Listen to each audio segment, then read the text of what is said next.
Hello guys! APMC 2025 appear అయిన వాళ్ళు ఒక్కసారి వినండి. కాలేజ్‌ను ఎలా ప్రిడిక్ట్ చేయాలంటే ఫస్ట్ గూగుల్‌లోకెళ్ళి కాలేజ్ ర్యాంక్ డాట్ ఇన్ అని సెర్చ్ చేయండి.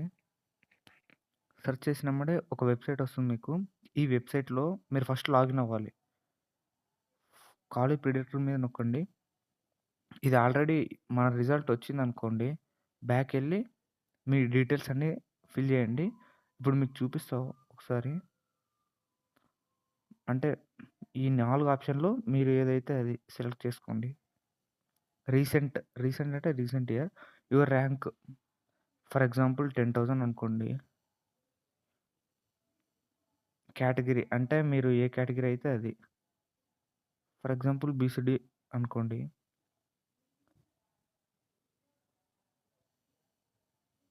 ప్రాసెసింగ్ అవుతుంది. అంటే మన కాలేజ్ లిస్ట్ చూపిస్తుంది. ఇది ఓన్లీ ప్రిడిక్ట్ మాత్రమే. ఇదే కన్ఫర్మ్ అని చెప్పలేం. ఇక్కడ చూడండి. Chalapathi institute of ఫార్మాటికల్ science. ఇక్కడ చూపిస్తుంది లొకేషన్ గుంటూరు అని. బ్రాంచ్ పీహెచ్‌డీనా, పీహెచ్ఎమ్మా అని చూపిస్తుంది. క్లోజింగ్ ర్యాంక్ 23,756 అంటే ఈ ర్యాంక్ లోపు ఎవరైనా రావచ్చు అక్కడికి. కౌన్సెలింగ్ కోసం. Priyadarshini institute of ఫార్మాటికల్ education and research. KV Siddhartha college of ఫార్మాటికల్ science Vijayawada. ఇలా చూపిస్తుంది. ఓకేనా గైస్? Thank you.